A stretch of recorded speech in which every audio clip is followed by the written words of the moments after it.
Hello అండి, ఇది మా ఇంట్లో మేము ప్రతి సంవత్సరం చేసుకునే తీపి ఊరగాయ అండి. అదేనండి తీపి ఆవకాయ. అది ఎలా తయారు చేసుకోవాలో మీకు చూపిస్తాను పదండి. కలెక్టర్ కాయలు 3 కేజీలు తీసుకున్నానండి. దాన్ని ఇలా తొక్క తీసేసి చిన్న చిన్న ఊరగాయ ముక్కల్లా కట్ చేసుకోవాలి మనకి సరిపోయేటట్లు. ఇప్పుడు చూడండి, వాటిని కోస్తే ఈ చెక్కల్లో చిన్న పురుగు అనేది వచ్చింది. ఈ సీజన్ కదా, వాటిని శుభ్రంగా క్లీన్ చేసేసి మన ఊరగాయకి సరిపడే ముక్కల్లాగా అదే ఈ చిన్న చిన్న సైజులో కోసేసి పక్కన పెట్టుకున్నాను. నేను ఊరగాయ ప్రిపేర్ చేయడానికి ఈ సైజు బేసిన్ తీసుకున్నాను. దాంట్లో ముందుగా కట్ చేసి పెట్టుకున్న మన మామిడికాయ ముక్కలు అనేవి వేసుకున్నాను. దాంట్లో 1 స్పూన్ గడ్డుప్పు వేసుకున్నాను. 2 స్పూన్లు పసుపు అనేది వేసుకున్నాను. దాంట్లోనే కారం కూడాను ఒక 2 స్పూన్లు అనేది వేసుకున్నాను.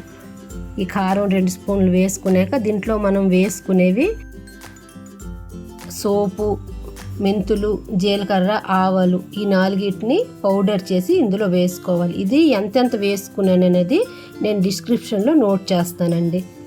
ఇంకా ఇదంతా మొత్తం ఈ ఊరగాయలో అంతా వేసేసి ఈ ముక్కల్లోన ఇదంతా మొత్తాన్ని కలుపుకోవడానికి ముందుగా దీంట్లో 3 కేజీలు మామిడికాయలు వేసాను కాబట్టి 3 కేజీలు బెల్లం అనేది వేసుకుంటున్నాను.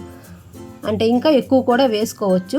నేను కొంచెం దగ్గరగా చేసుకుంటున్నాను కాబట్టి 3 కేజీలు మాత్రమే వేసుకుంటున్నాను.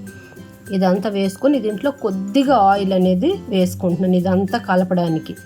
వెల్లుల్లి రెబ్బలు తీసేసి కూడా మీరు యాడ్ చేసుకోవచ్చు, కానీ నేనైతే వేసుకోవట్లేదు. అది ఆప్షనల్ అండి, మీకు నచ్చితే మీరు యాడ్ చేసుకోండి. ఇప్పుడు ఇదంతా మొత్తం కలిపేసి కింద నుంచి పై వరకు దీన్ని నేను నైట్ కలిపేసి పెడుతున్నాను మూత పెట్టేసి.